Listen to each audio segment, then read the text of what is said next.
ಸಮರ್ಪಕ ಬೀಜದ ಕೊರತೆ, ಬಿರು ಬಿಸಿಲಿನಿಂದ ಒಣಗಿ ಹೋದ ತರಕಾರಿ ಗದ್ದೆ, ನವಿಲು, ಹೆಗ್ಗಣ ಮತ್ತು ಹಂದಿಗಳ ಕಾಟದ ನಡುವೆಯೂ ಛಲದೊಂದಿಗೆ ಕೃಷಿ ಕಾಯಕದಲ್ಲಿ ನಿರತರಾಗಿರುವ ಪ್ರಗತಿಪರ ಕೃಷಿಕ ಶೇಖರ್ ಸಾಲ್ಯಾನ್ ಅವರ ಮೊಗದಲ್ಲಿ ಕಲ್ಲಂಗಡಿ ಹಣ್ಣು ಮತ್ತೆ ನಗು ತರಿಸಿದೆ.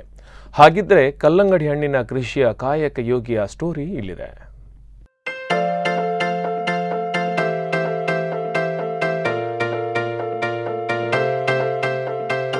ಕಾಪು ಪಡುಗ್ರಾಮದ ಹಿರಿಯ ಮತ್ತು ಪ್ರಗತಿಪರ ಕೃಷಿಕರಾಗಿರುವ ಶೇಖರ್ ತರಕಾರಿ ಮತ್ತು ಹಣ್ಣು ಹಂಪಲುಗಳನ್ನು ಬೆಳೆಸಿಕೊಂಡು ಲಾಭದಾಯಕ ಕೃಷಿ ಕಾರ್ಯ ನಡೆಸುತ್ತಿದ್ದರು.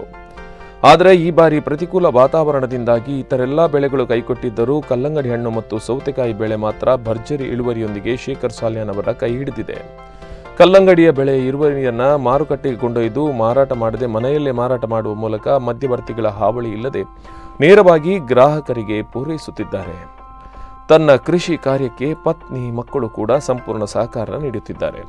ಕೃಷಿ ಕಾರ್ಯವನ್ನು ಶ್ರದ್ಧೆಯಿಂದ ನಡೆಸಿದರೆ ಖಂಡಿತವಾಗಿಯೂ ಲಾಭದಾಯಕವಾಗಿದ್ದು ಯುವಕರು ಹೆಚ್ಚಾಗಿ ಕೃಷಿ ಕಾರ್ಯದತ್ತ ಒಲವು ತೋರಿಸಬೇಕಾಗಿದೆ ಎನ್ನುತ್ತಾರೆ ಶೇಖರ್ ಸಾಲ್ಯಾನ್.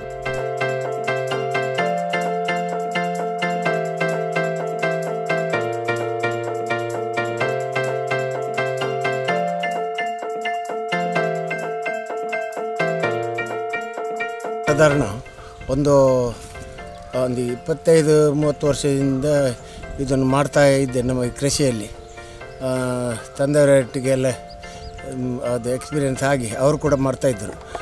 ಅದೇ ರೀತಿಯಲ್ಲಿ ನಾನು ಇಷ್ಟು ವರ್ಷ ಮಾಡುವಾಗ ಪ್ರತಿ ಸಲ ಕೂಡ ನಾನು ಒಂದಲ್ಲ ಒಂದು ಸಲ ಜಾಸ್ತಿ ಆಗ್ತಾ ಹೋಗ್ತಾ ಉಂಟು. ಈ ಸಲ ಮಾತ್ರ ನಿರೀಕ್ಷೆಯಷ್ಟು ಇದು ಬರಲಿಲ್ಲ.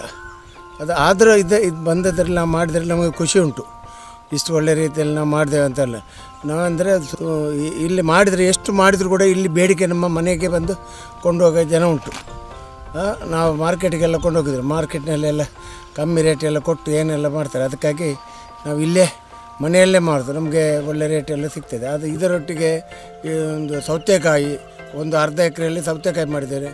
ಆದ್ದರಿಂದ ಬೂದುಕುಂಬಳಕಾಯಿ, ಸೋರೆಕಾಯಿ, ಅಲಸಂಡೆ ಮತ್ತು ಇದು ಆವಡೆ ಮತ್ತು ಬೇರೆ ಬೇರೆ ಇನ್ನು ಈ ಥರ ಎಲ್ಲ ಬೇರೆ ಬೇರೆ ಮನೆ ಹರಿವೆ ಕೂಡ ತುಂಬ ಹಾಕಿದ್ದೇವೆ.